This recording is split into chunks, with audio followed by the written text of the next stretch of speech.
Well, welcome back to Christ and Culture. This is Pastor Jeff Short, your Bible teacher and cultural analyst. And today we're dissecting an interview between senior pastor of Willow Creek Community Church, Dave Dummett, and Albert Tate, who is also a teaching pastor, was a teaching pastor at Willow Creek Community Church, the big famous seeker-sensitive church outside of Chicago that has served as a role model church for just hundreds and thousands of churches in the United States in an effort to modernize services and worship music and so forth. So we're looking at their conversation from the year 2020 after the death of George Floyd, and we're really exposing a lot of the false assumptions as the basis of this conversation. There's supposed to be a major crisis in our country over race. There really isn't.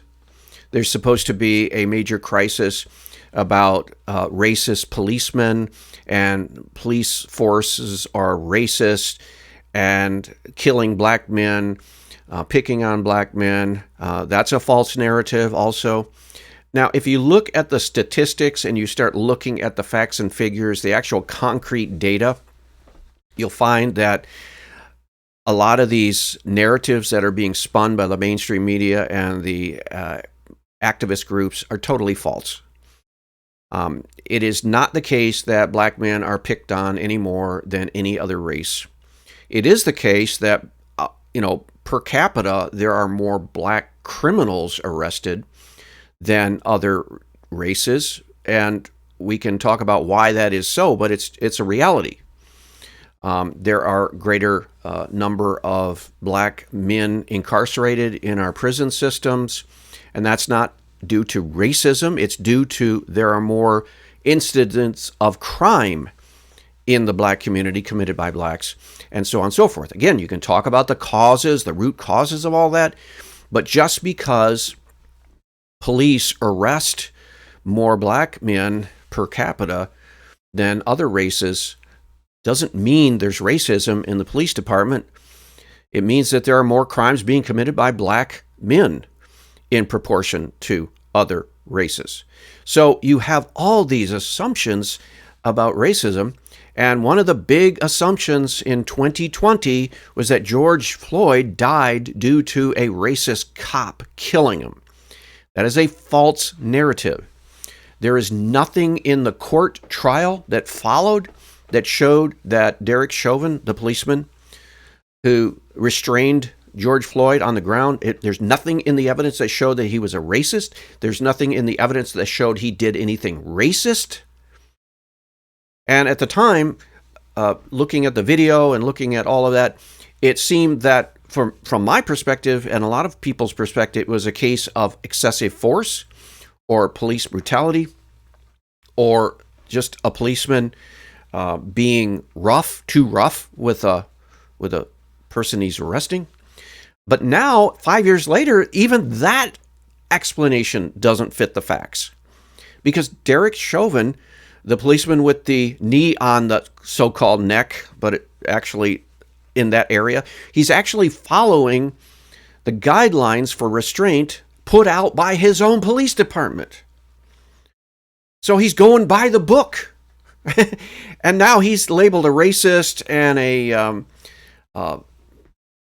misconduct and all of this. He was really unjustly incarcerated for simply doing his job. Coupled with the fact that George Floyd was a huge man, bigger than Derek Chauvin, could have probably beat Derek Chauvin to death by himself. And it took a number of cops just to get George Floyd to the place he was. So this whole false narrative about George Floyd and this is a racist event, this is a lie. And it's a shame that these pastors and a lot of pastors at the time bought right into it. We have to learn how to be more discerning. We have to learn how to use our brains and our reason and think rationally instead of just following the crowd, following the world. So let's jump into the rest of this conversation. I'll only go maybe a few more minutes and then we'll wrap it up. A speeding ticket, because there is the rare chance that a speeding ticket could turn into a death certificate? Yes. If you are anyone, it's not just a black individual, it's a white individual. If you are speeding and you start smarting back at the policeman and defying him and coming up with an attitude toward him, and he asks you to step out of the car and you resist, and so then he pulls you out of the car and you fight him and struggle him and run away, yeah, you could get yourself killed. That's common sense. And it's not only black people will get themselves killed if they do that. It's white people, it's Asian people, it's everybody. So don't make it about a race.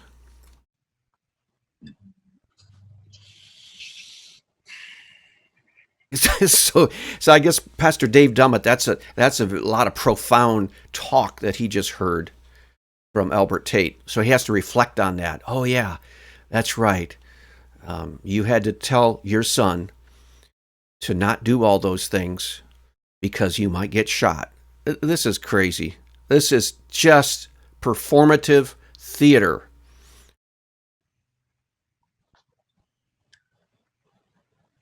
I think so I hear you say that. I enter into that with you.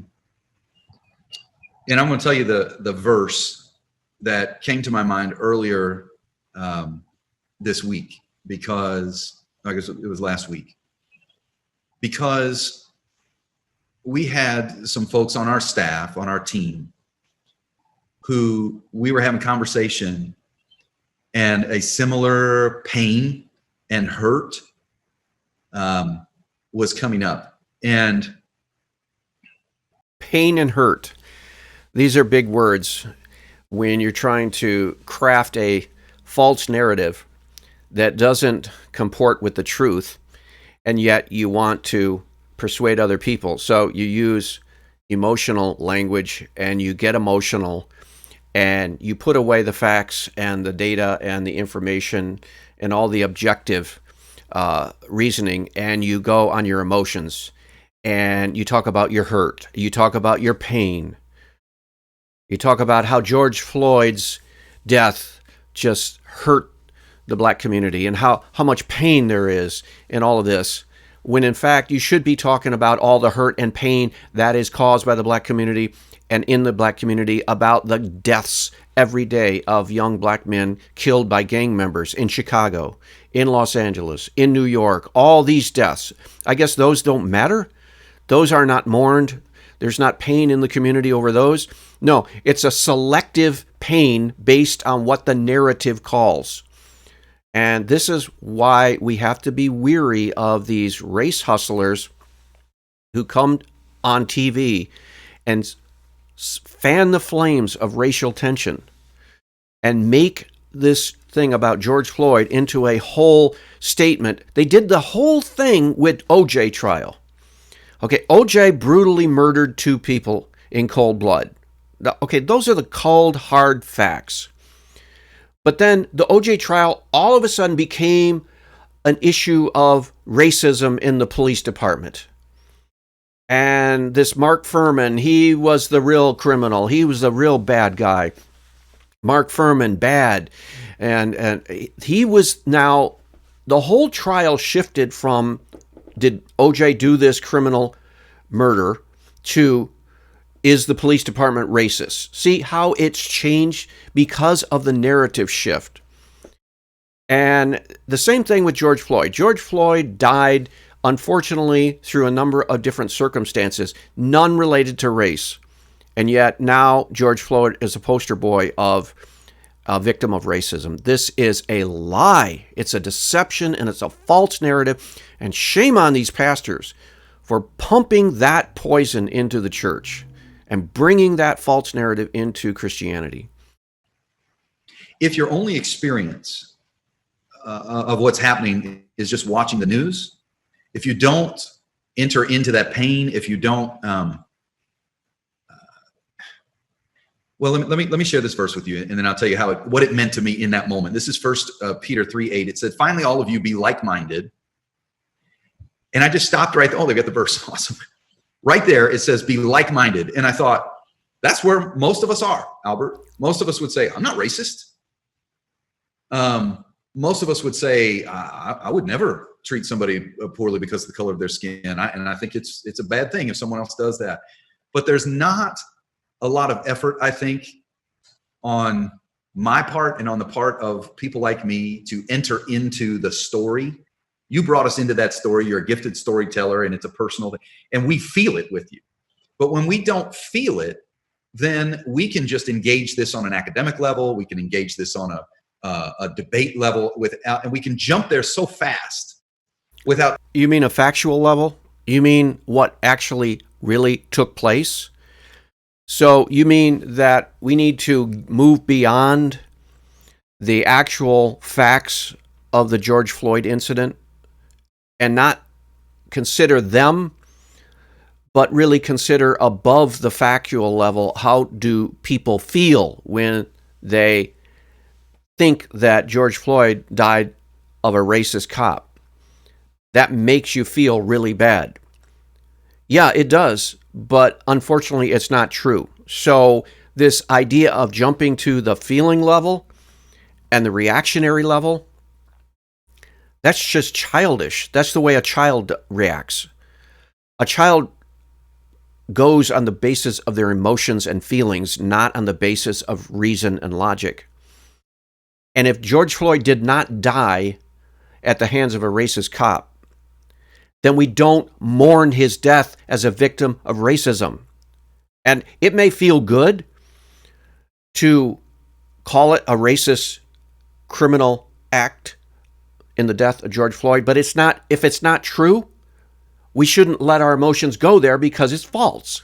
So this false narrative, it doesn't matter if you feel outraged about this cop and you want to label him a racist and that makes you feel better. No, it's not true.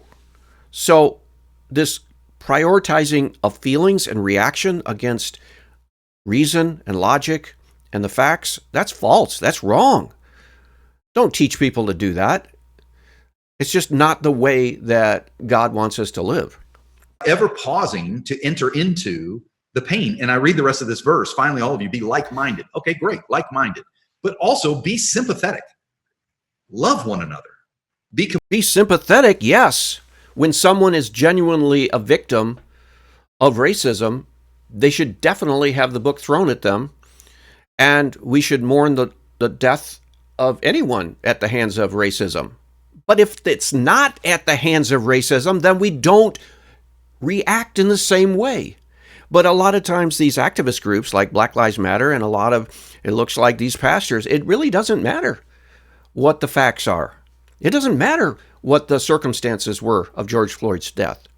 The narrative says he died from racism. And so that's what we go with. No, that's falling into the falsehood. Compassionate and humble. I tell you what, it's, to me, humble, part of being humble is to take a learning and listening posture. And then it says, do not repay evil with evil, insult with insult. On the contrary, repay evil with blessing, because to this you were called so that you may inherit a blessing. And I think, what does that look like then for me to not just be like-minded, to say, yes, we should not be racist, but what does it mean for me to feel it, to be sympathetic? And then what does it mean for someone like me to bless? Okay, when you want to be sympathetic to someone who suffered at the hands of racism, you have to make sure that they suffered under the hands of racism. It really does matter. If George Floyd did not die at the hands of a racist cop, then we need to say he did not die as a result of racism. If you're going to mourn his death as a consequence of unfortunate situations, including his own fault and including the faults of the policemen if they were at fault, then say that, but don't bring race into the situation.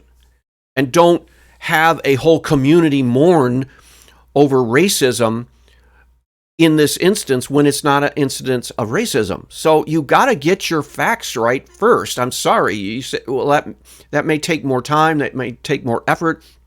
Thinking is a lot harder than just raw emotion and reacting. But if we don't use our heads first, then we're just a mob. We're just a mob of rioting people burning down buildings. And I'll just tell you, I don't know. I don't know. Yeah. And I'm listening to you, and I'm saying, okay, God has given me some sort of platform, some sort of authority, some sort of role. How do I use that role the best?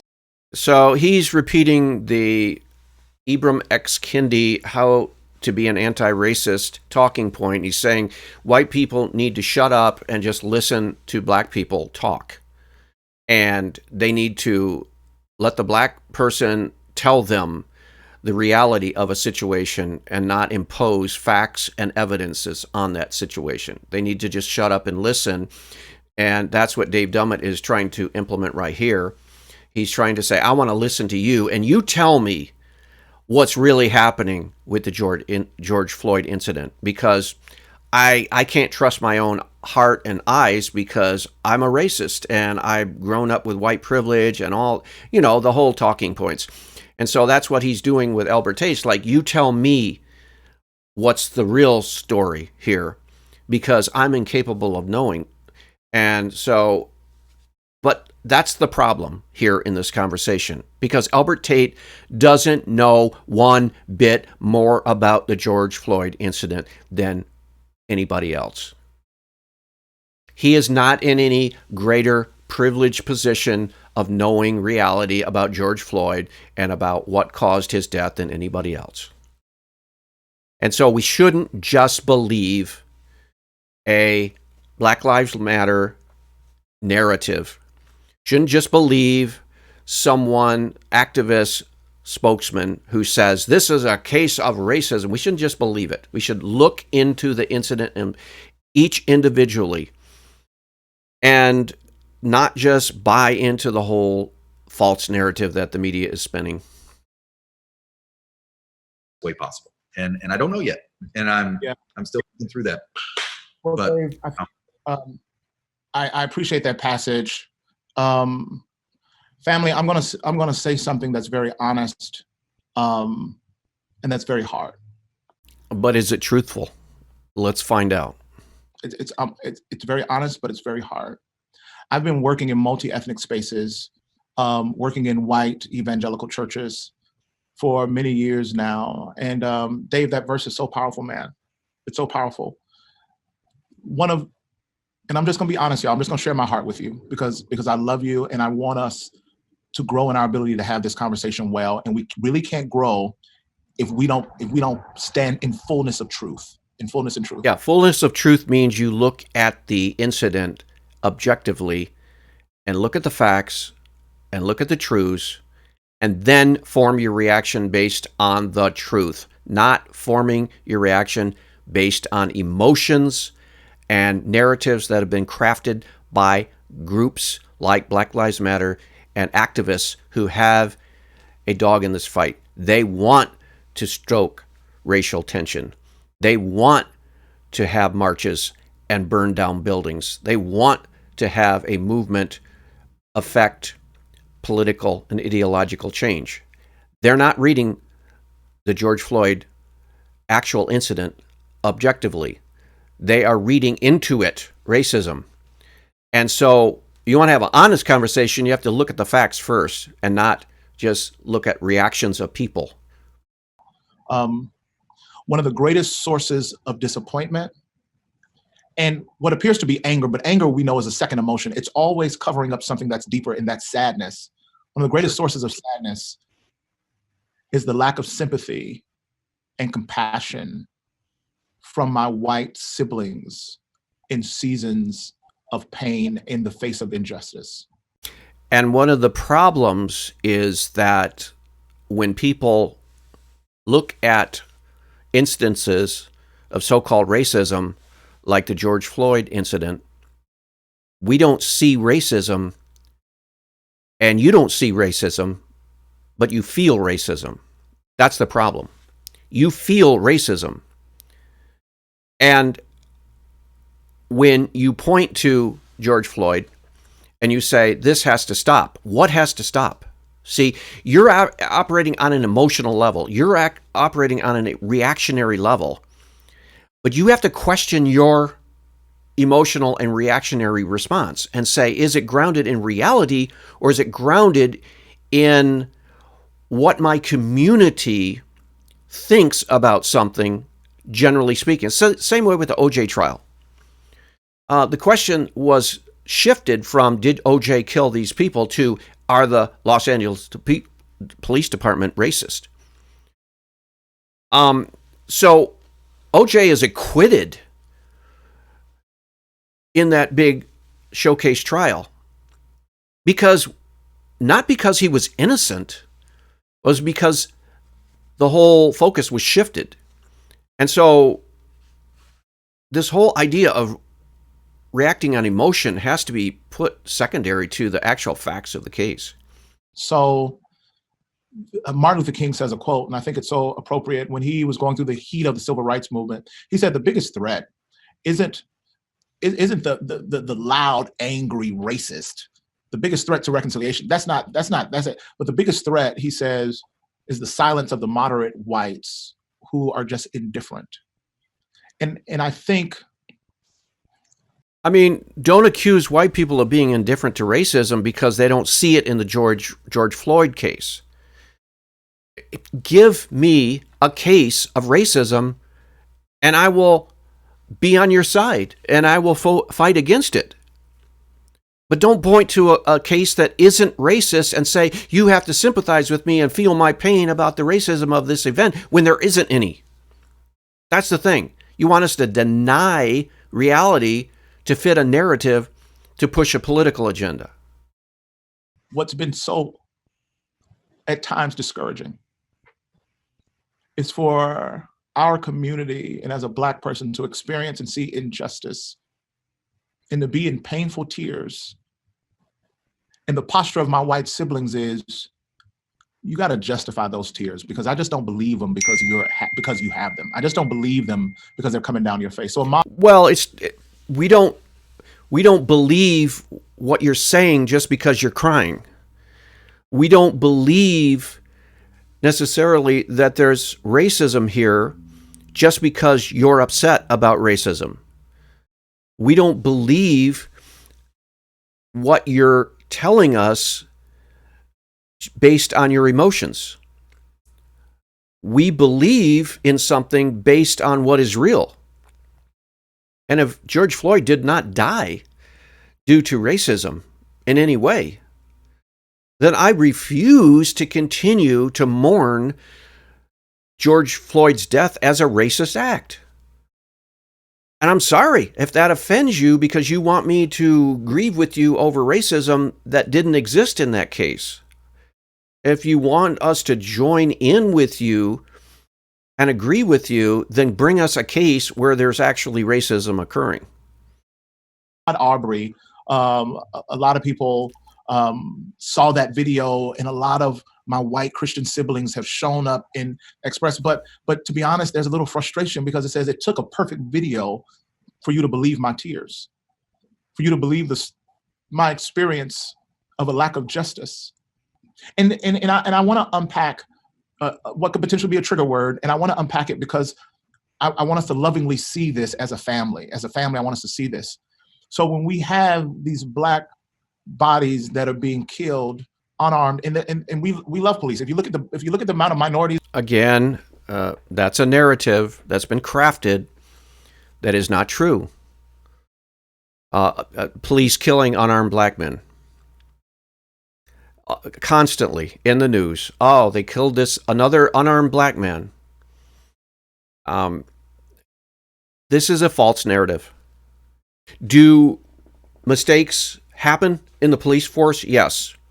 Do they happen with white people? Yes. Do they happen with white people being arrested? Yes. Do they happen with Black people being arrested? Yes. Do they happen with Hispanics, Asians being arrested? Yes.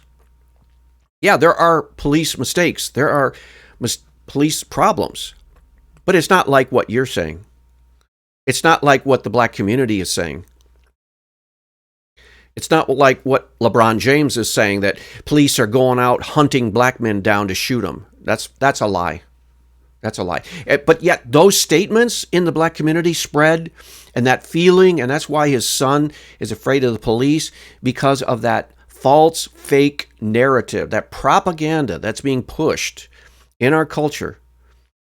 And as Christian pastors, these two men should realize, hey, we don't believe things based on people's emotions and feelings. We believe things based on the truth. If you're going to just jettison reason and evidence and facts, then it's the law of the jungle. Everybody does what they want to do in their own mind. That's chaos. That's anarchy. No, we need to be grounded in the truth. And if George Floyd did not die at the hands of a racist, we need to say that and not repeat the lies.